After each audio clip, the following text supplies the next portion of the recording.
পথ শিশুদের জন্য সারা বিশ্বে কিন্তু একটি আসর বসতে যাচ্ছে আগামী ৩০ তারিখে ইংল্যান্ডে। সেটা হচ্ছে গিয়ে পথ শিশুদের বিশ্বকাপ। যে বিশ্বকাপে বাংলাদেশ থেকেও কিন্তু একটি দল অংশ নিতে যাচ্ছে। তো তাদের সেই অংশগ্রহণ নিয়েই আমাদের সামি কিন্তু তাদের সাথে কথা বলেছিল। সেই যে অভিজ্ঞতা সেটি আপনাদেরকে এবারে জানাবো।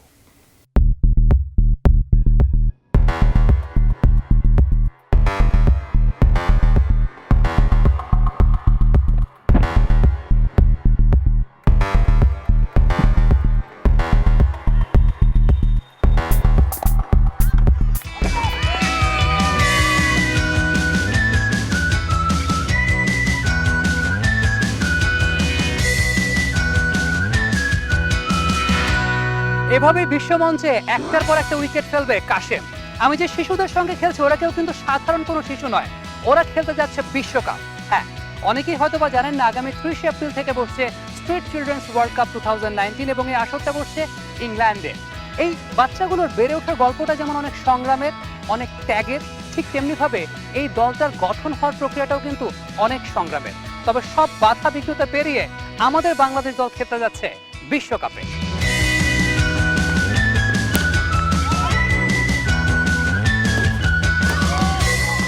সংগ্রামী এই শিশুদের জীবনের গল্পটা কিন্তু অনেক বেশি সংগ্রামী, তবে তারপরও তারা স্বপ্নের জাল বুনেছে। আর এই স্বপ্নের জাল বুনতে সহায়তা করেছে লিডো বাংলাদেশ। বর্তমানে এই প্রত্যেক শিশুই কিন্তু লিডো বাংলাদেশের অধীনে রয়েছে। তারা তাদের লেখাপড়ার খরচ বহন করছে, তাদের খাওয়া দাওয়ার খরচ বহন করছে, টোটাল সর্বোপরি দায় দায়িত্বটা কিন্তু লিডো বাংলাদেশ বহন করছে এবং তাদের উদ্যোগেই স্ট্রিট চিলড্রেন্স ওয়ার্ল্ড কাপ 2019-এ এই বাচ্চারা অংশগ্রহণ করছে। এবং সবচেয়ে বড় বিষয়টা হচ্ছে যে একটা পর্যায়ে কিন্তু এই পথটা খুব কঠিন ছিল এবং সেই কঠিন পথটাকে পরবর্তী সময় সহজ করে দিয়েছে বাংলাদেশ ক্রিকেট বোর্ড। আলাদা কোচ অ্যাসাইন করা হয়েছে পুরো দলটার জন্য এবং এই কোচের তত্ত্বাবধানে লিডো বাংলাদেশের অধীনে বাংলাদেশের এই পথ শিশুরা অংশগ্রহণ করছে বিশ্বকাপে।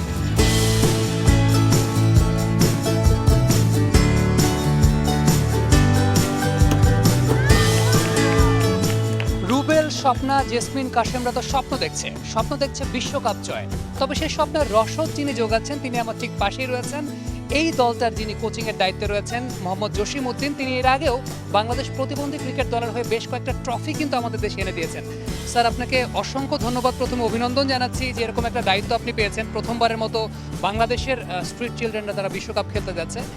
প্রথমে জিজ্ঞেস করবো যে বর্তমানে টিমটার কি অবস্থা আছে, আপনি কতটুকু আসলে আশাবাদী? ধন্যবাদ। আমি প্রাউড ফিল করতেছি যে এই ধরনের কার্যকলাপগুলোতে আমি থাকতে পেরে নিজেকে ধন্য মনে করতেছি। বাংলাদেশ ফিজিক্যালি চ্যালেঞ্জ যে টিমটা, সেটার সাথে আমি কাজ করেছি অনেকদিন, এখনও করতেছি। আর স্ট্রিট চিলড্রেনের সাথে এই ফার্স্ট টাইম আমি কাজ করতেছি। এদের যে ভালো কিছু খাওয়া, ভালো কিছু পড়া, সেটা তাদেরও নাই, বাট তাদের দেখলাম মনের শক্তি অনেক ভালো আছে এবং আমি অল্প কয়েকদিন প্র্যাকটিস করানোর পর আমি আশাবাদী যে এরা পজিটিভলি, আমার বিশ্বাস যে ভালো একটা কিছু করবে, এটা আমি আশা করি। এবং এদেরকে আমি ব্যাটিং, বোলিং, ফিল্ডিং করে আমি দেখলাম যে এদের সব সাইডে মোটামুটি ভালো আছে। ওদের নিয়ে একটা গোল করে ওদেরকে নিয়ে এসে লক্ষ্য পৌঁছানোর মতো একটা লং টাইম প্রসেসিং করে ওদেরকে যদি প্র্যাকটিস করানো যায়, তাহলে আমার বিশ্বাস তারও একদিন বিশ্বের দরবারে বাংলাদেশ ক্রিকেট যেভাবে পৌঁছে গেছে, এরাও একটা সময় ভালো একটা অবস্থানে যাবে বলে আমি আশা করি।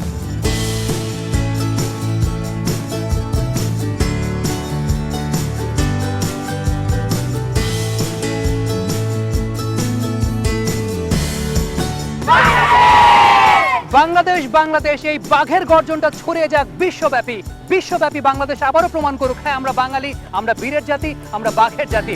বিশ্বকাপ হয়ে যাক বাংলাদেশে।